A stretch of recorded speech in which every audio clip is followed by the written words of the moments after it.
deserve all the praises tonight. Jesus deserves all the glory. Jesus deserves to be praised. Jesus deserves na mapasalamatan ng buhay natin. He created us to worship Him. He created all the world to worship Him. Tayo yung kapalit ng mga anghel na nawala. Tayo ay nilikha ng Diyos para tayong lahat ay magparangal sa Kanya. And God is good all the time, and all the time God is good. Dahil sa bawat araw po ng buhay natin, sa bawat hininga na meron ka, sa bawat umaga, yan ay pagpapala ng Diyos sa buhay. At kung ikaw sa oras nito, narito ka, natutunghayan mo ang kabutihan ng Diyos sa buhay mo, you are lucky, you are blessed, kasi nakita mo kung gaano kumilos ang Diyos sa buhay ng tao. Inaaliyahan kita na itaas mo ang iyong mga kamay. Symbolizes na tayo po ay nagpapakumbaba sa ating Panginoon. Tayong lahat ay umawit sa Panginoon Jesucristo. We worship you, Lord. Hallelujah.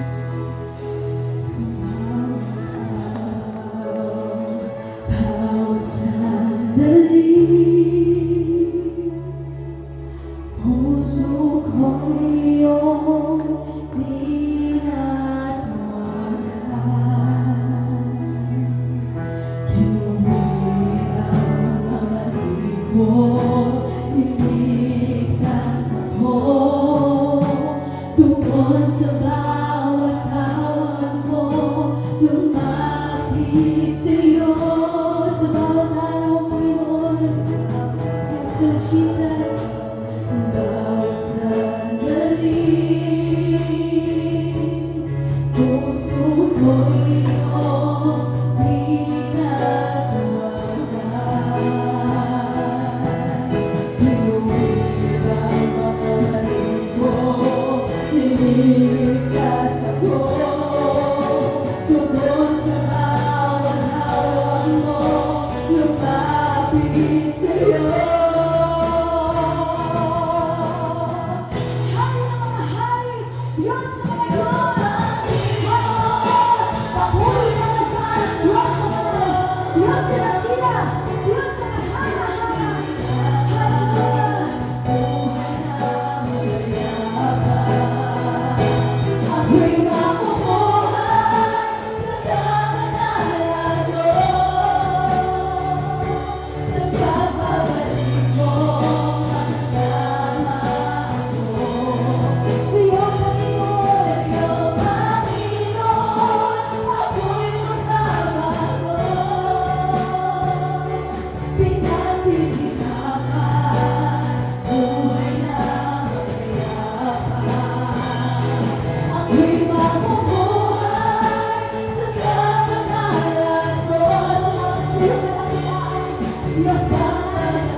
souls nito. We welcome your Holy Spirit of God. Hallelujah. Come, Holy Spirit, I need you. Come, sweet Spirit, I pray. Come in your strength and your power.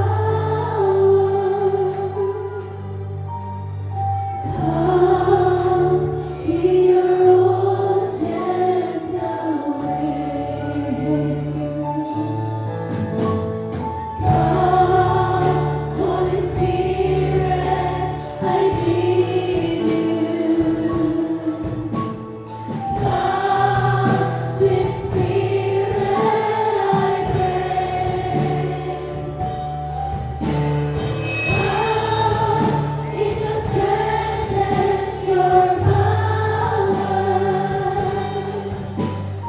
Come in your own gentle way. Come, Holy Spirit, I need you. Come, Holy Spirit. Come, sweet Spirit, I pray. Come in your strength and your power. Come in your own gentle way. Awit 91, awit ng pagtitiwala sa Diyos. Siyang naghahangad ng pagkukob ng kataas-taasan at nananatili sa kalingaliyong makapangyarihan. Makapagsasabi sa kanyang Panginoon buod kantahanan. Ikaw ang aking Diyos, ang Diyos na tangi kong pinagtiwalaan. Ikaw ay niligtas niya sa panganib sa umang lapitan. At kahit anumang mabigat na salot, di ka magdaranas. Lulukuban niya sa lilim ng kanyang malabay na pakpak. Sa kalinga niya ay natitiyak mo na ikaw ay ligtas. Iingatan niya at ipagsasanggalang pagkat siya ay tapat. Pagsapit ng gabi, di ka matatakot sa anumang bagay. Mag-isa gagawin bigla ang pagluso pagsapit ng araw. Ni saan pa mang darating na salot pagkagat ng dilim. Di ka matatakot sa kasamaan ng araw kung dumating. Kahit na mabuwal sa iyong harapan ang 1,000 tao, sa iyong paligid ang bilang ng patay maging 10,000. Di ka matatakot at natilihan mo di ka maano. Ikaw ay nagmamasidat sa panonood niyang mamamasdan. Iyong masasama ay makikita mong pinarurusahan, sapagkat si Yahweh ang iyong ginawang tagapagsanggalang, at ang pinili mong mag-iingat sa iyo'y kataas-taasan. Di mo aabutin, ikaw ay mapahamak at walang daratan, kahit anong uring mga paghihirap sa iyong tahanan.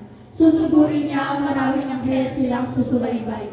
Kahit sa ang dako ikaw maparoon, tiyang iingatan. Sa kanilang palad ay tatayo at silang magtataas, na hindi masaktan ng mapaa mo sa batong matalas. Kahit ang tapakan mo ay mga leon, ahas na mabagsik, di ka maano sa mga serpente at liyong mababangis. Ang sabi ng Diyos, sa aking ililigtas ang tapat sa akin, at iingatan ko ang sinumang taong ako'y kikinanding. Pag sila'y tumawag, laging handa ako na sila'y pakinggan. Aking sasamahan at kung may lahi ay sasaklolohan. Aking ililigtas ang bawang isa ay pararangalan. Sila'y bibigyan ko at gagantimpalaan ng mahabang buhay at nakatitiyak ng tatamhilan ay kaligtasan.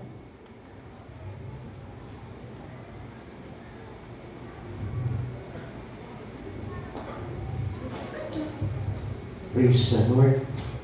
Yan. Palakpakan po natin ang Panginoon. Glory to Christ Jesus.